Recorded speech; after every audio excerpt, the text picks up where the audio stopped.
It's Fernando Ruiz Art. Hi everybody, and here is Mary Marvel. And those of you who've watched my most recent video, you saw where I drew Mary Marvel. I drew her in pencil. And as you can see, she has received her inks, and she has started to receive her color. And that's what we're going to do today, is I'm going to continue the color on her and finish adding the color. And if you haven't seen the first video where she is drawn in pencil, don't worry, I'm going to link to that in the description below, so we'll be able to so you guys will be able to see that. Now, yeah, she as you can see, she did start to receive her colors already, and I did something which is a little bit of a Copic faux pas, which is I started adding colors and then I stopped and I let those colors dry. And it's not the end of the world if you do that, but it does, ideally what you want to do is to be able to color these all in one sitting, because that way when these colors do sit and they dry, it becomes a little harder to blend them in. It's not impossible, but you do have to work them a little bit, and that's what I'm doing here with my flesh tones. I usually use some layered flesh tones anyway, so like I said, it's not the end of the world. Doesn't really ruin anything if you do it. If you have to do it, if you have to walk away from a piece and the colors end up drying on you, it's not the end of the world, and you don't kill the piece, but it is going to make blending, especially with flesh tones, because the flesh tones are so light, but it is going to make blending your colors a little bit more of a challenge. So as much as possible, try and do all of your coloring in a shot, in a single shot. And that's, realistically, that isn't always possible. It's a little easier with single figures like this. Okay, so going in, I'm doing the flesh tones first, and I've talked about this before.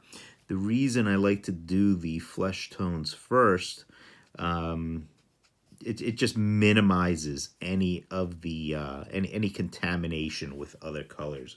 Because of course, Mary here has other colors on her, part of her, so I don't want those. I don't want the red in her dress, for example, to contaminate her skin tone. Skin tone, for whatever reason, maybe because it is so light, it's just a magnet for other colors. So it's just so easy to pollute your skin tones by accidentally bleeding into it with especially something as strong as red. Okay, so and as you can see, pretty much as with my penciling, when I'm adding my colors, I do like to bounce all over the figure, all around the figure. I'm adding her legs, I'm doing all the flesh tones all over the figure as much as I possibly can.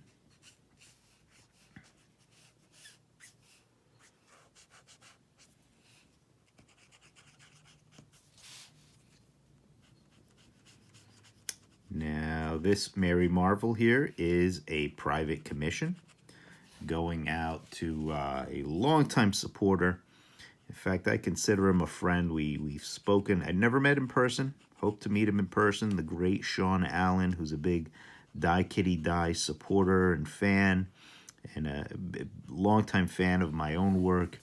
He He must have a small museum of the best of my work by this point.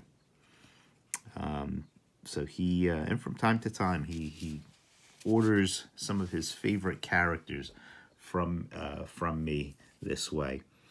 And the best thing about it is Sean and I have similar tastes, it seems. So anytime he orders something, it's usually something fun. It's usually something I like to draw. So those are always the commissions that are best, characters that I personally enjoy, and I understand, you know, it's a part of this thing that I do that I'm not going to be asked to draw strictly my own favorite characters, but it's nice when that happens. It's fun when that happens. Inevitably, I understand somebody's going to want to pay me to draw a Gambit or a Cable or one of those 90s era characters that I couldn't stand. I'm still doing... I don't want to make too long of a video here, so I hope what I may do is take a couple of shortcuts here and finish her off, kind of off video.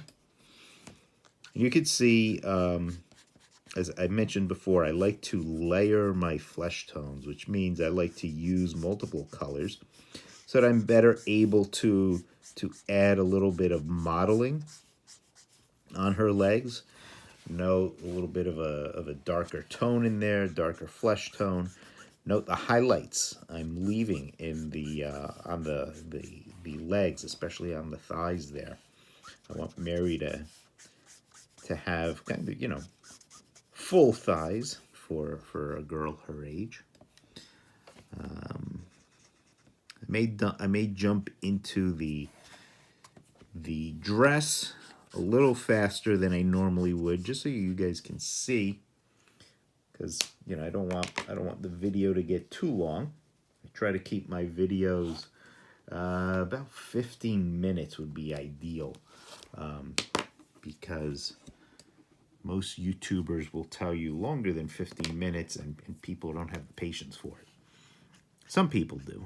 I know some of you guys would sit through this, listening to me ramble, but I still like to try to keep these brief. So I'm going in to the red parts of her costume, and I'm going in with the dark red, and I'm adding the darker areas, color to the darker areas of her dress. And then I'm going to switch over to this is my R27, which is my cadmium red. I started with R89, which is dark red. I'm going to the cadmium red, which is really a real middle tone of red. And that's really what I want here.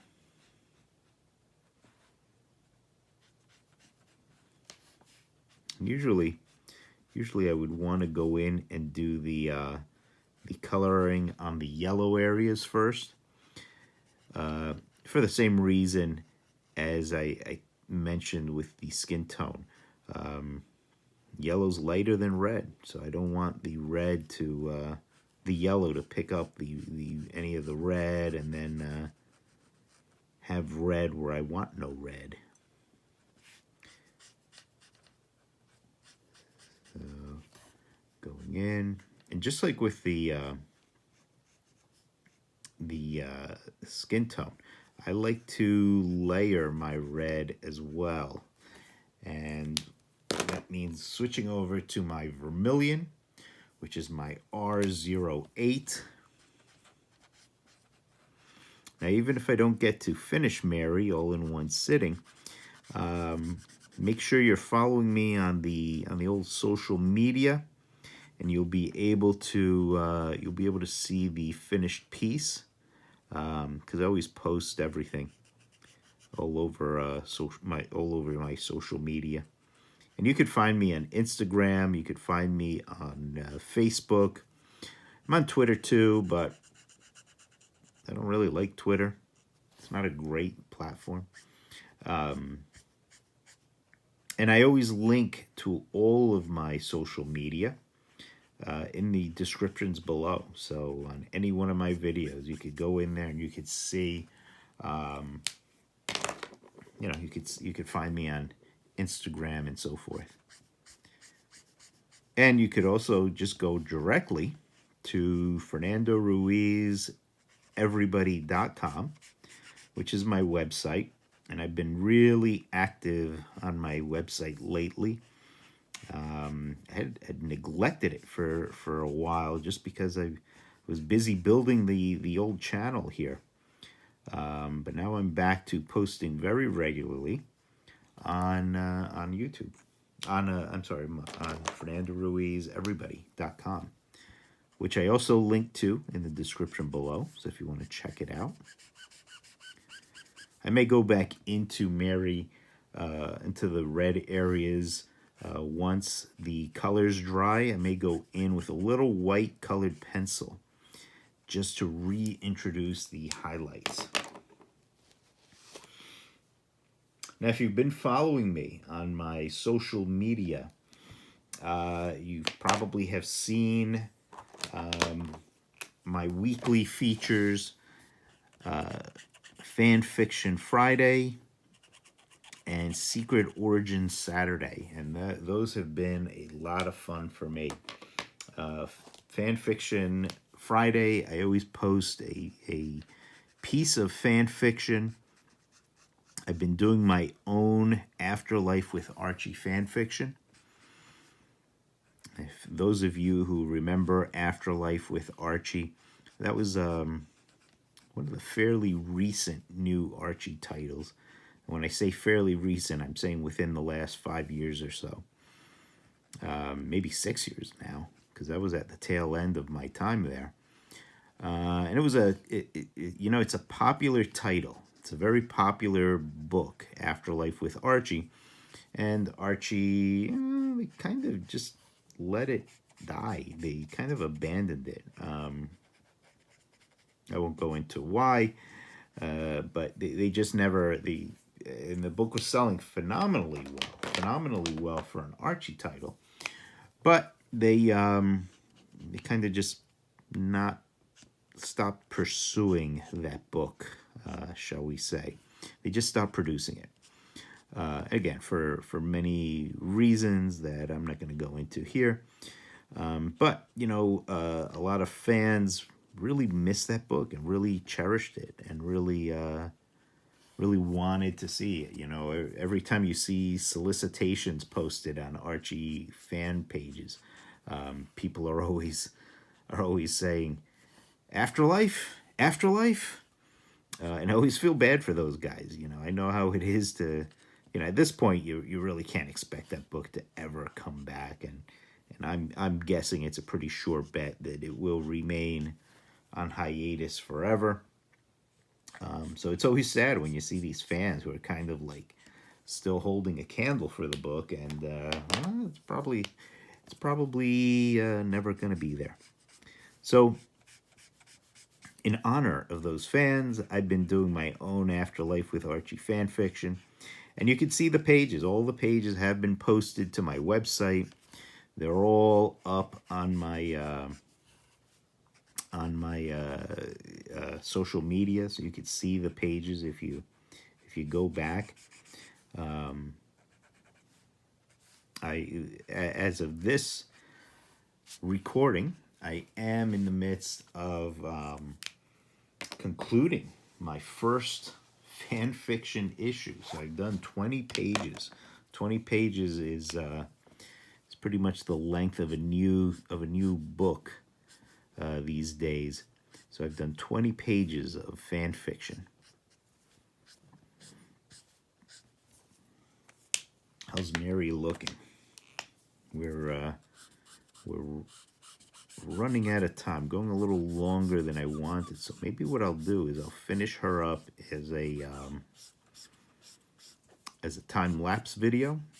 That way I don't have to put you guys through everything. But you could see most of her coming along pretty well. Notice that the yellow parts of her costume are really just plain old yellow, Y06, with a little bit of, where's that pen?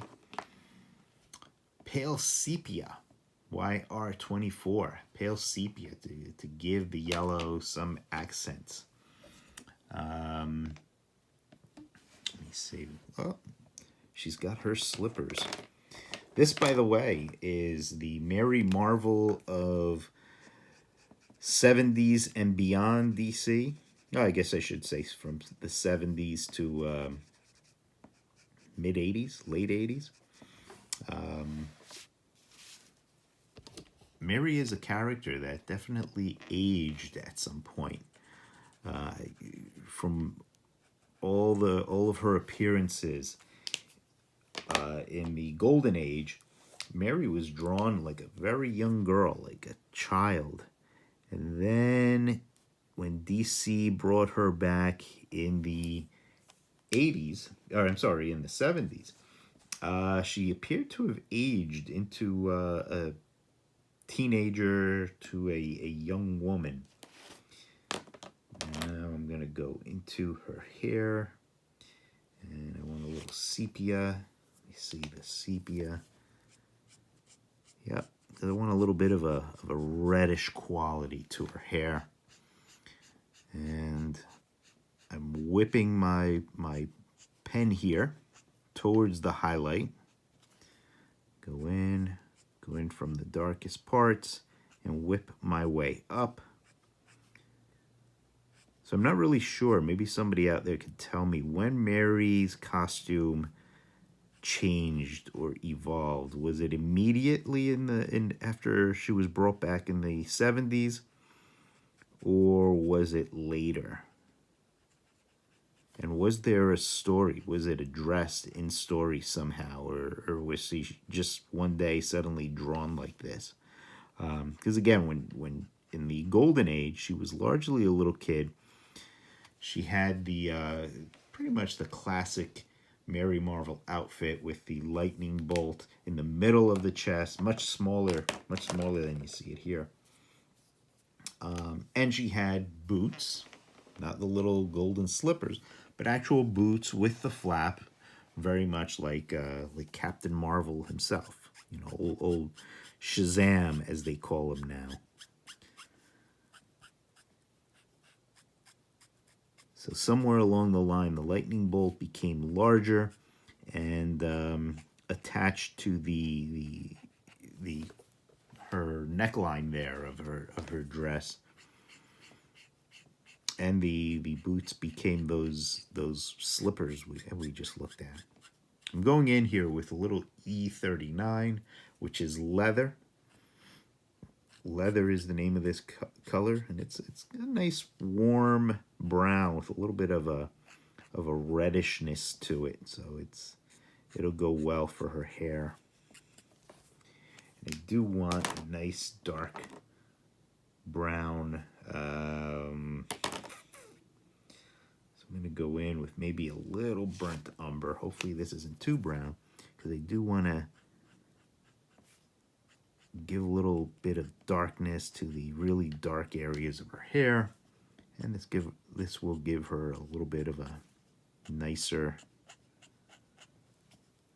accent, another nice little layer to her hair coloring. So Mary is just about done. I hope Sean Allen digs her. I hope everybody digs her. I hope you guys like how I let me go into those little slippers a little bit more. So as I do that, I'll go into my usual concluding speech, just reminding everybody to subscribe if they haven't subscribed. Please click like. Get those analytics up for me, and let YouTube see all the activity happening on my channel, and more people will get to see it. So click like, comment, respond. I'll respond. Shares are always great. Extra credit if you share. So that's it. That's Mary Marvel. I may tweak her a little bit more, push a few more tones on her, but she is largely done. I may go in with the colored pencil, as I said before, and push some of those highlights. But Mary's pretty much it. I may also throw a little bit of a background tone, a little light blue, just to finish her off and to kind of frame her a little bit. So I hope you like it. If you did, once again, please click like below and share, subscribe if you haven't subscribed. Hit that bell so you're always notified of future videos. And as always, keep drawing, everybody. Keep drawing. And I'll see you all next time. Bye-bye, everybody.